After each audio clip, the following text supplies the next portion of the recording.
ജനങ്ങൾക്കതാ അലങ്കാരമായി തോന്നുകയാണ്, ജനങ്ങൾക്കതാ സൗന്ദര്യമായി തോന്നുകയാണ്. പലതരത്തിലുള്ള ഷഹവാത്തുകൾ, പലതരത്തിലുള്ള ഇച്ഛകളെ അവർക്കതാ അലങ്കാരമായി തോന്നിപ്പിക്കപ്പെടുകയാണ്. മിനൻ നിസാ, അതിലൊന്നാമത്തെ ഷഹവത്ത് എന്ന് പറയുന്നത് സ്ത്രീകളാണ്. ഈ ദുനിയാവിന്റെ വിഷയത്തിൽ മനുഷ്യന് കണ്ണുമഞ്ഞലിക്കാൻ കാരണമാകുന്ന, ആഖിറത്ത് മറന്നുപോകാൻ കാരണമാകുന്ന, സ്വർഗത്തെ മറന്നുപോകാൻ കാരണമാകുന്ന, നരകത്തെ മറന്നുപോകാൻ കാരണമാകുന്ന, മരണത്തെ മറന്നുപോകാൻ കാരണമാകുന്ന ഒന്നാമത്തെ ഷഹവത്തിന്റെ വിഷയത്തിൽ അല്ലാഹു എണ്ണിയത് മിനൻ നിസാ, ഒന്നാമത് പെണ്ണുങ്ങളാണ്, സ്ത്രീകളാണ്. വൽബനീൻ, രണ്ടാമത്തത് സന്താനങ്ങളാണ്. മനുഷ്യർ അല്ലാഹുവിനെ മറക്കുന്നത് പലപ്പോഴും സന്താനങ്ങളുടെ വിഷയത്തിലാണ്, അവരുടെ വിദ്യാഭ്യാസത്തിന്റെ വിഷയത്തിലാണ്, അവർക്ക് വേണ്ടി സമ്പാദിക്കുന്ന വിഷയത്തിലാണ്, അവർക്ക് വേണ്ടിയുള്ള ദുനിയവിയായ സൗകര്യങ്ങൾ ഒരുക്കി കൊടുക്കുന്നതിനുള്ള വിഷയത്തിലാണ്. വൽ ഖനാതീരിൽ മുഖത്തറതി മിനൽ ദഹബി വൽ ഫിദ്ദ വൽ ഖൈലിൽ മുസവ്വമതി വൽ അൻആമി വൽ ഹറസ്. പിന്നീട് മനുഷ്യൻ മറക്കുന്നത് ആഖിറത്തെ മറക്കുന്നത്, പടച്ചറബിനെ മറക്കുന്നത് ഏതൊക്കെ വിഷയത്തിലാണ്?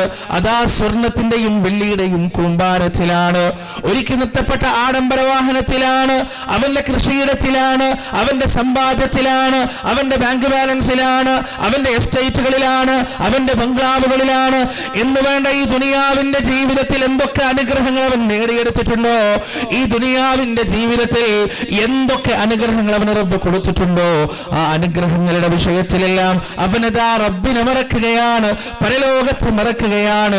എന്നിട്ടുള്ള പറയുന്നൊരു വാക്കുണ്ട്, ദാലിക മതാഉൽ ഹയാത്തിദ് ദുനിയാ, ഇതെല്ലാം ദുനിയാവിന്റെ നശ്വരമായ വിഭവങ്ങൾ മാത്രമാണ്, ദുനിയാവിന്റെ വഞ്ചനാത്മകമായ വിഭവങ്ങൾ മാത്രമാണ്. വല്ലാഹു ഇൻദഹു ഹുസ്നുൽ മആബ്, അല്ലാഹുവിന്റെ അടുത്താണ് ഏറ്റവും നല്ല പര്യവസാനമുള്ളത്, ഏറ്റവും നല്ല ജീവിതമുള്ളത്, ഏറ്റവും നല്ല വിഭവമുള്ളത്.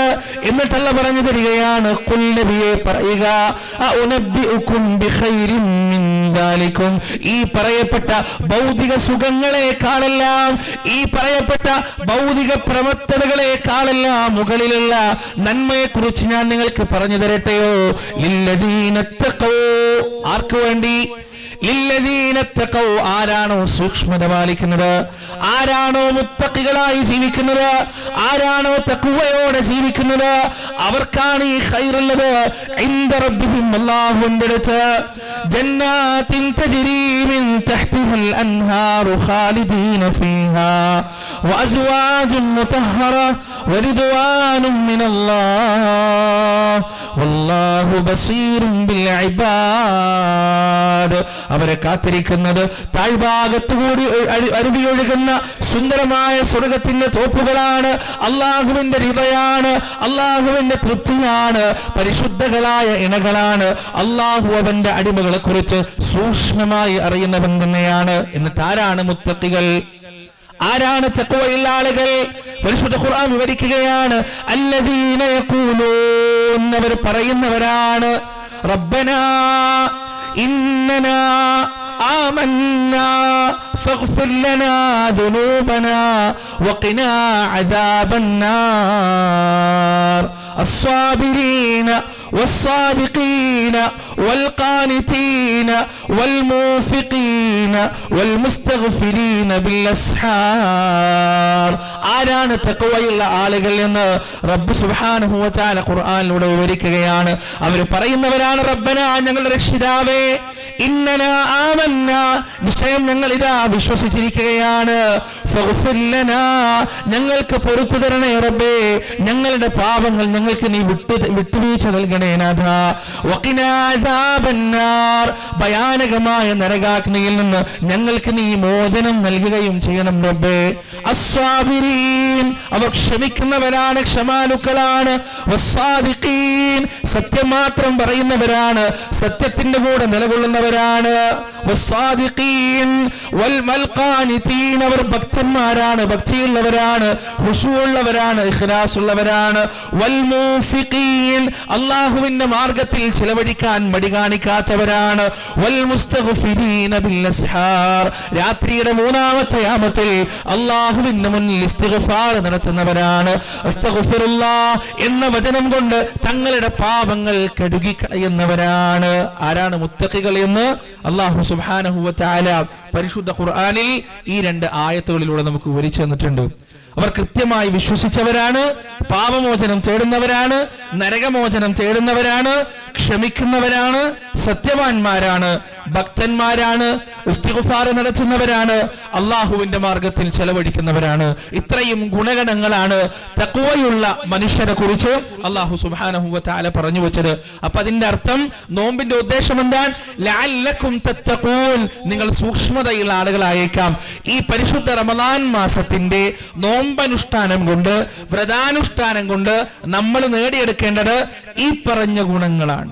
ഒന്ന് ഈമാനാണ്, 2 അള്ളാഹുവിലേക്ക് ഖേദിച്ചു മടങ്ങുന്ന ആ ഒരു സ്വഭാവമാണ്, ക്ഷമയാണ്, സത്യസന്ധതയാണ്, ഭക്തിയാണ്, ചെലവഴിക്കാനുള്ള മനസ്സാണ്, ഇസ്തിഗ്ഫാർ നടത്താനുള്ള മനസ്സാണ്. സുബ്ഹാനല്ലാഹ്, എത്ര കൃത്യമായിട്ടാണ് അള്ളാഹു സുബ്ഹാനഹു വ തആല പറഞ്ഞത്.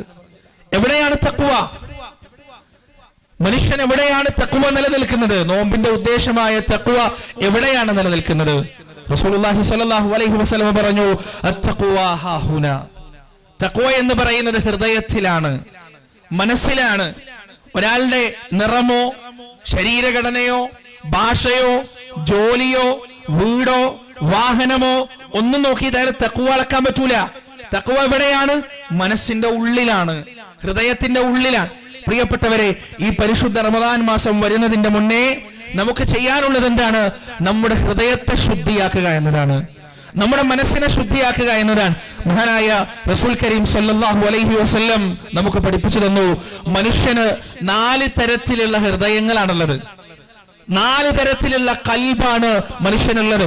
ഈ ലോകത്തുള്ള എല്ലാ മനുഷ്യരെ എടുത്തു നോക്കിയാലും ഈ 4 കാറ്റഗറിയിൽ ഏതെങ്കിലും ഒന്നിൽപ്പെട്ട ആളായിരിക്കും. അതല്ലാത്തൊരു മനുഷ്യർ ഈ ലോകത്തില്ല. അതിലൊന്നാമത്തെ ഹൃദയമായി റസൂലുള്ളാഹി സ്വല്ലല്ലാഹു അലൈഹി വസല്ലം പഠിപ്പിച്ചത് ആരെയാണ്? പ്രവാചകൻ പറയുന്നു, ഒന്നാമത്തെ ഹൃദയം പരിശുദ്ധമായ ഹൃദയമാണ്, പരിഭാവനമായ ഹൃദയമാണ്. പരിശുദ്ധമായ ഹൃദയത്തിന്റെ അടയാളങ്ങൾ എന്തൊക്കെയാണ്? ഒന്നാമത്തെ അടയാളം, ആ ഹൃദയം തവാദുഉള്ള ഹൃദയമായിരിക്കും, വിനയമുള്ള ഹൃദയമായിരിക്കും, അഹങ്കാരമില്ലാത്ത ഹൃദയമായിരിക്കും. പരിശുദ്ധ ഖുർആനിൽ അല്ലാഹു പറഞ്ഞെന്താണ്? വല്ലദീന യംശൂന അലൽ അർദി ഹൗനാ വഇദാ ഖാതബഹുമുൽ ജാഹിലൂന ഖാലൂ സലാമാ, അവർ ഭൂമിയിലൂടെ വിനയാന്വിതരായി നടക്കുന്നവരാണ്, താഴ്മയോടെ നടക്കുന്നവരാണ്. അവരോട് വിവരമില്ലാത്ത വിവരദോഷികളായ ആളുകൾ അവരോട് തർക്കത്തിന് വന്നാൽ, അവരോട് കച്ചറക്ക് വന്നാൽ, അവരോട് ഷണ്ട കൂടാൻ വന്നാൽ അവരുടെ പ്രതികരണം എങ്ങനെയാണ്? ഖാലൂ സലാമാ, നിങ്ങൾക്ക് സമാധാനം, നിങ്ങൾക്ക് സലാം എന്ന് പറഞ്ഞുകൊണ്ട് അവർ ഒഴിഞ്ഞു മാറുകയാണ് ചെയ്യുക. എന്റെ പ്രിയപ്പെട്ടവരെ, ഒരു മനുഷ്യന്റെ ജീവിതത്തിൽ ആദ്യമായി ഇല്ലാതാവേണ്ടത്, അവന്റെ ഹൃദയത്തിൽ നിന്ന് മാറ്റിക്കളയേണ്ടത് അഹങ്കാരമാണ്. അഹങ്കാരമുള്ള മനുഷ്യനെ കുറിച്ച് റസൂലുള്ളാഹി പറഞ്ഞത് എന്താണ്? മൻ കാന ഫീ ഖൽബിഹി മിസ്ഖാല ദർറത്തിൻ മിനൽ കിബ്രി ലാ യദ്ഖുലുൽ ജന്നത അബദാ, ആരുടെയെങ്കിലും മനസ്സിൽ അണുമണിത്തൂക്കം അഹങ്കാരമുണ്ടെങ്കിൽ അവൻ ഒരിക്കലും തന്നെ സ്വർഗ്ഗത്തിൽ കടക്കുകയില്ല എന്ന് റസൂലുള്ളാഹി സ്വല്ലല്ലാഹു അലൈഹി വസല്ലം നമുക്ക് പറഞ്ഞു തരികയാണ്. അല്ലാഹുവിന്റെ റസൂലിന്റെ വാക്കാണ് എന്റെ പ്രിയപ്പെട്ടവരെ. റബ്ബ് സുബ്ഹാനഹു വ തആല പറയുകയാണ്, അഹങ്കാരം എന്ന് പറയുന്നത് എന്റെ വസ്ത്രവും ഗാംഭീര്യം എന്ന് പറയുന്നത് എന്റെ ഉടയാടയുമാണ്. ആരെങ്കിലും അതെടുത്ത് ധരിച്ചാൽ അവനെ ഞാൻ നരകത്തിലേക്ക് വലിച്ചെറിയുക തന്നെ ചെയ്യും. എന്താണ് അഹങ്കാരം പ്രിയപ്പെട്ടവരെ? പരിശുദ്ധ റസൂൽ സല്ലല്ലാഹു അലൈഹി വസല്ലം നമുക്ക് പറഞ്ഞു തരികയാണ്, സത്യത്തെ നിഷേധിക്കലാണ്, സത്യത്തെ നിഷേധിച്ചു കളയലാണ്, വഗംതുന്നാസ്, ജനങ്ങളെ പുച്ഛിക്കുകയും ചെയ്യലാണ്. അഹങ്കാരത്തിന്റെ അടയാളങ്ങൾ നമ്മുടെ ജീവിതത്തിലെമ്പാടും പരിശോധിച്ചാൽ നമുക്ക് കാണാൻ കഴിയും. ആരെങ്കിലും നമ്മളോട് ചിരിച്ചാൽ തിരിച്ചു ചിരിക്കാൻ ഒരു മടി, തിരിച്ചു ചിരിക്കാൻ പറ്റുന്നില്ല. ആരെങ്കിലും സലാം ചൊല്ലിയാൽ നല്ല രീതിയിൽ സലാം അടക്കാൻ ഒരു മടി. വഇദാ ഹുയ്യിതും ബിതഹിയ്യത്തിൻ ഫഹയ്യൂ ബിഅഹ്സന മിൻഹാ ഔ റുദ്ദൂഹാ, നിങ്ങളോട് സലാം പറയപ്പെട്ടാൽ അതുപോലെയോ അല്ലെങ്കിൽ അതിനേക്കാൾ നല്ല രീതിയിലോ നിങ്ങൾ മടക്കുക. സലാം പറഞ്ഞതുപോലെ പോലും മടക്കാൻ പറ്റാത്തൊരവസ്ഥ. ഹൃദയത്തിൽ അഹങ്കാരമുള്ളവരുടെ ലക്ഷണമാണത്. ആരെങ്കിലും ചിരിച്ചാൽ തിരിച്ചു ചിരിക്കാൻ അവർക്ക് പറ്റൂല. ആരെങ്കിലും നല്ല രീതിയിൽ സലാം പറഞ്ഞാൽ നല്ല രീതിയിൽ സലാം അടക്കാൻ അവരെ കൊണ്ട് പറ്റൂല. ചില ആളുകളൊക്കെ നിങ്ങൾ ശ്രദ്ധിച്ചിട്ടില്ലേ, അവരോട് പുഞ്ചിരിച്ചു കഴിഞ്ഞാൽ വല്ല ഒട്ടകത്തിനോടോ ആടിനോടൊക്കെ ചിരിക്കണ പോലെ ഉണ്ടാവും, ഒരു പ്രതികരണം ഉണ്ടാവില്ല, ഒരു റെസ്പോൺസ് ഉണ്ട്. ഇത് അഹങ്കാരത്തിന് അടയാളാണ്. റസൂലുള്ളാഹി സ്വല്ലല്ലാഹി അലൈഹി വസല്ലം പറഞ്ഞ എന്താണ്? പുഞ്ചിരി സ്വതക്കയാണ്. മുഖത്തെപ്പോഴും ഒരു പ്രസന്നത ഉണ്ടാവണം, പുഞ്ചിരി ഉണ്ടാവണം. അത് അഹങ്കാരമില്ലാത്ത ഒരു മനസ്സിന്റെ അടയാളമാണ്. പ്രിയപ്പെട്ടവരെ, എല്ലാവരോടും ചിരിക്കാൻ കഴിയുക, നല്ല രീതിയിൽ സംസാരിക്കാൻ കഴിയുക, നല്ല രീതിയിൽ ഇടപഴകാൻ കഴിയുക. എങ്ങനെയാണ് ഇസ്ലാം വളർന്നത്? ഇസ്ലാം വളർന്നത് എങ്ങനെയാണ്? നബി സല്ലല്ലാഹു അലൈഹി വസല്ലമയെ കുറിച്ച് ഗാന്ധിജി പറഞ്ഞ വിശ്വവിഖ്യാതമായ ചില വാക്കുകളുണ്ട്. എന്താ ഗാന്ധിജി പറഞ്ഞത്? I wanted to know the life of the one who holds today an undisputed sway over the millions of the hearts of mankind. I became more than ever convinced that it was not sword that won the place for Islam, but rigid simplicity, self-effacement, extreme attention, extraordinary benevolence, amazing bravery, scrupulous regard for pledges. All these qualities of Prophet Muhammad sallallahu alaihi wasallam actually paved the way for Islam in Arabian Peninsula. ഇത് ഗാന്ധിജി മുഹമ്മദിനെ കുറിച്ച് പറഞ്ഞതാ. എന്താ പറഞ്ഞത്?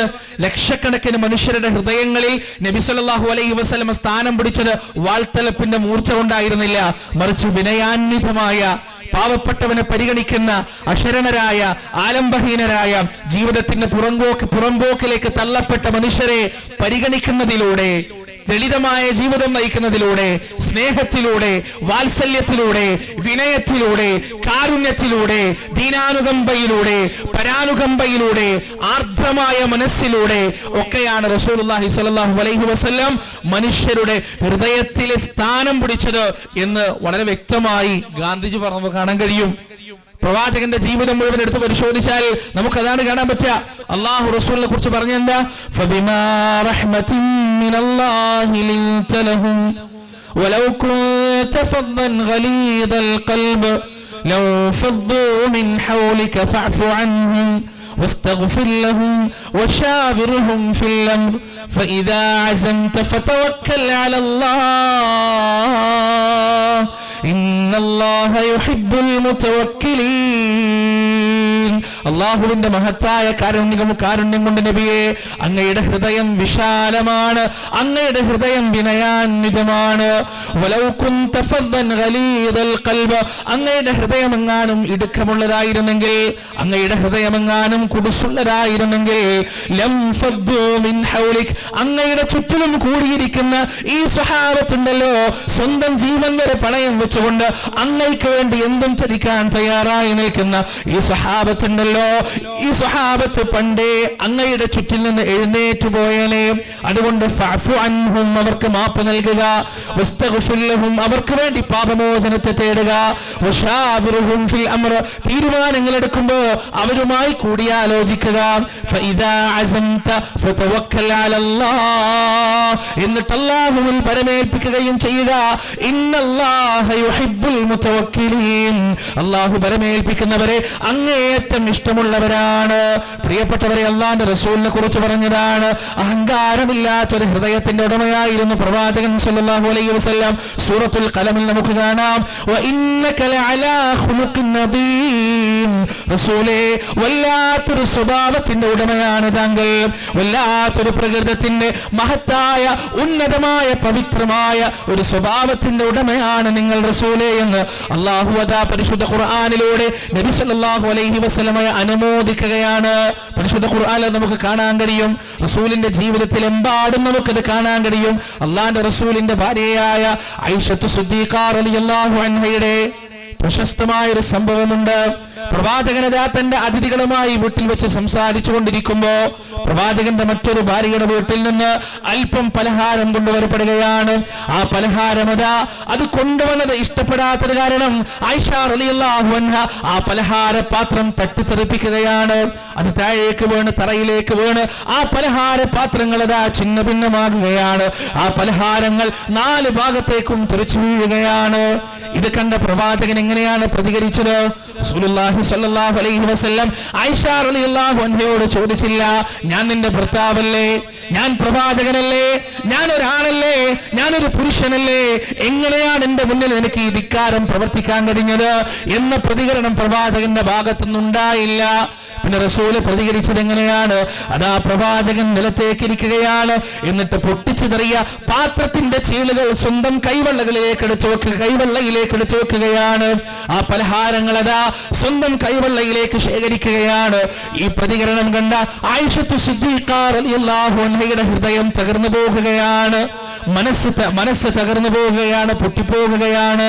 അതാ ആയിഷത്തു സിദ്ദീഖ റളിയല്ലാഹു അൻഹ റസൂലിന്റെ അരികിൽ വന്നിരിക്കുകയാണ്. അവരുടെ മുട്ടുകൾ പ്രവാചകന്റെ മുട്ടിനോട് ചേർത്തുകൊണ്ട് വന്നിരിക്കുകയാണ്. എന്നിട്ട് തല ഉയർത്തിക്കൊണ്ട് കണ്ണുനീർ ഒലിപ്പിച്ചുകൊണ്ട് അല്ലാഹുവിന്റെ റസൂലിനോട് ചോദിക്കുകയാണ്, അല്ലാഹുവിന്റെ റസൂലിനോട് പറയുകയാണ്, നബിയേ എനിക്ക് തെറ്റുപറ്റിപ്പോയി, റസൂലേ എനിക്കൊരബദ്ധം പറ്റിപ്പോയി, അങ്ങനെക്ക് മാപ്പ് നൽകില്ലേ, അങ്ങനെക്ക് പുറത്തു തരൂലേ എന്ന് ചോദിച്ചപ്പോ ആയിഷ റളിയല്ലാഹു അൻഹയുടെ മുടിയിഴകൾക്കിടയിലൂടെ തന്റെ വിരലുകൾ പ്രവേശിപ്പിച്ചുകൊണ്ട് ആയിഷയെ തലോടിക്കൊണ്ട് റസൂലുള്ള പറയുകയാണ്, ആയിഷ ഞാൻ നിനക്ക് പുറത്തു തന്നിട്ടില്ലെങ്കിൽ വേറെ ആരാണ് നിനക്ക് പുറത്തു നൽകുക, ആരാണ് നിനക്ക് മാപ്പ് നൽകുക? എന്റെ പ്രിയപ്പെട്ടവരെ, വിനയത്തിന്റെ, വിട്ടുവീഴ്ചയുടെ, മാപ്പിന്റെ ഏറ്റവും നല്ല ഉദാഹരണമായിരുന്നു പ്രവാചകൻ സല്ലല്ലാഹു അലൈഹി വസല്ലമയുടെ ജീവിതം. പ്രസിദ്ധമായ ഒരു സംഭവമുണ്ട്. ഒരിക്കലതാ പ്രവാചകന് കഅബാലയത്തിന്റെ അകത്ത് കയറി 2 റക്അത്ത് നമസ്കരിക്കണമെന്ന് ആഗ്രഹം വരികയാണ്, വല്ലാത്ത പൂതിയാണ്. 2 റക്അത്ത് കഅബയുടെ ഉള്ളിൽ കയറി നമസ്കരിക്കണം. അല്ലാഹുവിന്റെ റസൂൽ ചോദിച്ചാൽ 40 വയസ്സുവരെ കഅബയുടെ താക്കോല് മുഹമ്മദ് ഇബ്നു അബ്ദുല്ലാ ചോദിച്ചാൽ ആരും തന്നെ കൊടുക്കാതിരിക്കുകയില്ല, ആരും തന്നെ വിസമ്മതം പറയുകയില്ല. അങ്ങനെ പ്രവാചകനതാ ഈ കഅബയുടെ താക്കോലിന് വേണ്ടി ഉസ്മാന്റെ അടുത്തേക്ക്, കഅബയുടെ താക്കോലിന്റെ സൂക്ഷിപ്പുകാരനായ ഉസ്മാന്റെ അടുത്തേക്ക് പോകുകയാണ്. ഉസ്മാന്റെ വീടിന്റെ വാതിൽ കൊട്ടുകയാണ്. ആ വാതിലതാ ഉസ്മാൻ തുറന്നു കൊടുക്കുകയാണ്. നീരസത്തോടെ പുച്ഛത്തോടെ ഉസ്മാൻ ചോദിക്കുകയാണ്, മുഹമ്മദേ, എന്തിനാണ് നീ എന്റെ വീട്ടുമുറ്റത്ത് വന്നത്? എന്താണ് നിനക്ക് ഇവിടെ കാര്യം? റസൂലുള്ള പറയുകയാണ്, കഅബയുടെ സംരക്ഷണാധികാരം ഖുറൈശികൾക്കല്ലേ. ആ ഖുറൈശി കുടുംബത്തിൽപ്പെട്ട ഒരാളെന്ന രീതിയിൽ ആ കഅബയുടെ താക്കോലിന് എനിക്കും അവകാശമുണ്ട്. ആ കഅബാലയത്തിനകത്ത് കയറാൻ എനിക്കും അവകാശമുണ്ട്. അതുകൊണ്ട് എന്റെ കയ്യിലേക്ക് താക്കോല് തരണമെന്ന് പറഞ്ഞപ്പോ ഉസ്മാനദാ റസൂലുള്ളാഹിനെ പരിഹസിക്കുകയാണ്, ഉസ്മാനദാ റസൂലുള്ളാഹിനെ അപഹസിക്കുകയാണ്. ഈ അപഹാസവും പരിഹാസവും ഏറ്റ് കഅബാലയത്തിന്റെ താക്കോല് ലഭിക്കാതെ നബി സല്ലല്ലാഹു അലൈഹി വസല്ലമ സങ്കടത്തോടെ, പ്രയാസത്തോടെ ഉസ്മാന്റെ വീട്ടിൽ നിന്ന് ഇറങ്ങിക്കൊണ്ട് തിരിച്ചു നടക്കുകയാണ്. എന്റെ പ്രിയപ്പെട്ടവരെ, ആ രംഗം നിങ്ങളൊന്ന് ഓർത്തു നോക്കണേ. അല്ലാഹുവിന്റെ റസൂലിന്റെ പ്രവാചകൻ, ലോകത്തിന്റെ കാരുണ്യമായി അല്ലാഹു അവതരിപ്പിച്ച പരിശുദ്ധ പ്രവാചകൻ അതാ കഅബാലയത്തിന്റെ താക്കോല് കിട്ടാതെ സങ്കടപ്പെട്ടുകൊണ്ട് അത് സൂക്ഷിക്കുന്ന മനുഷ്യന്റെ വീട്ടിൽ നിന്ന് ഇറങ്ങി വരുന്ന കാഴ്ച എത്രത്തോളം ആ മനസ്സ് നൊമ്പരപ്പെട്ടിട്ടുണ്ടാവും, എത്രത്തോളം ആ ഹൃദയം വേദനിച്ചിട്ടുണ്ടാവും. വർഷങ്ങൾ കഴിഞ്ഞു. അല്ലാഹുവിന്റെ ഖദറിലൂടെ പരിശുദ്ധ കഅബാലയത്തിന്റെ താക്കോല് റസൂലുള്ളാഹിന്റെ കയ്യിലേക്ക് വന്നു. മക്കം ഫത്ഹ് സംഭവിക്കുകയാണ്. 10,000-കണക്കിന് സ്വഹാബികളുടെ അകമ്പടിയോടെ നബി സല്ലല്ലാഹു അലൈഹി വസല്ലമ കഅബാലയത്തിനകത്ത് പ്രതിഷ്ഠിക്കപ്പെട്ട 360-ൽ പരം വിഗ്രഹങ്ങൾ തച്ചുടക്കുകയാണ്. ബിലാലിന്റെ ഗംഭീരമായ ശബ്ദത്തിൽ ദിഗന്ധങ്ങൾ മുടങ്ങുന്ന രീതിയിൽ അഷ്ഹദു അല്ലാ ഇലാഹ ഇല്ലല്ലാഹ് വ അഷ്ഹദു അന്ന മുഹമ്മദർ റസൂലുള്ളാഹ് എന്ന സത്യകലിമത്തിന്റെ ഷഹാദത്തിന്റെ ധ്വനികളാ മക്കയിലെ മനരാരണ്യത്തെ കോരിത്തരിപ്പിക്കുകയാണ്. അവിടെ പ്രവാചകന്റെ കയ്യിൽ താക്കോല് ലഭിച്ചപ്പോ തന്റെ മുന്നിൽ നിൽക്കുന്ന ഖുറൈശികളുടെ കൂട്ടത്തിൽ, തന്റെ മുന്നിൽ നിൽക്കുന്ന ഇസ്ലാമിന്റെ ബദ്ധശത്രുക്കളുടെ കൂട്ടത്തിൽ ഒരു മുഖമതാ പ്രവാചകന്റെ മുന്നിലേക്ക് തെളിയുകയാണ്. ആ മുഖം മറ്റാരുടേതുമായിരുന്നില്ല. വർഷങ്ങൾക്ക് മുമ്പ് ഈ കഅബാലയത്തിനകത്ത് 2 റക്അത്ത് നമസ്കരിക്കാൻ അനുവാദം ചോദിച്ചു ചെന്നപ്പോ തന്നെ പരിഹസിച്ച് ആട്ടി പറഞ്ഞയച്ച അതേ ഉസ്മാനദാ തന്റെ മുന്നിൽ കാരുണ്യത്തിന് വേണ്ടി യാചിച്ചുകൊണ്ട് നിൽക്കുകയാണ്. അവിടെ പ്രവാചകൻ ചെയ്തതെന്താണ്? റസൂലിന്റെ പ്രതികരണം എന്താണ്? എന്റെ പ്രിയപ്പെട്ടവരെ, പ്രവാചകന് വേണമെങ്കിൽ ഒരു പകപോക്കൽ നടത്താമായിരുന്നു. പ്രവാചകന് വേണമെങ്കിൽ കേവലം വാക്കുകളിലൂടെയെങ്കിലും വൈരാഗ്യം തീർക്കാമായിരുന്നു. പക്ഷേ നബി ചെയ്തതെന്താണ്? ഉസ്മാനെ അടുത്തേക്ക് വിളിക്കുകയാണ്. എന്നിട്ട് ഉസ്മാന്റെ കയ്യിലേക്ക് അതാ കഅബാലയത്തിന്റെ താക്കോല് വെച്ചു കൊടുത്തിട്ട് പറയുകയാണ്, ഉസ്മാൻ, ഇവിടെ നിന്നങ്ങോട്ടും ഈ കഅബാലയത്തിന്റെ താക്കോല് സൂക്ഷിക്കേണ്ടത് നീ തന്നെയാണ്. നീ തന്നെയാണ് ഉസ്മാനെ ഇവിടെ നിന്നങ്ങോട്ടും കഅബാലയത്തിന്റെ താക്കോല് സൂക്ഷിക്കേണ്ടത്. വിട്ടുവീഴ്ചയുടെ മനോഭാവമാണ്. അത്രത്തോളമുള്ള വിട്ടുവീഴ്ച നൽകുന്ന ഒരു നേതാവിനെ ലോക ചരിത്രത്തിൽ അതിന്റെ മുന്നെയോ അതിനു ശേഷമോ നമുക്ക് കാണാൻ സാധിക്കുകയില്ലെന്ന് പ്രിയപ്പെട്ടവരെ.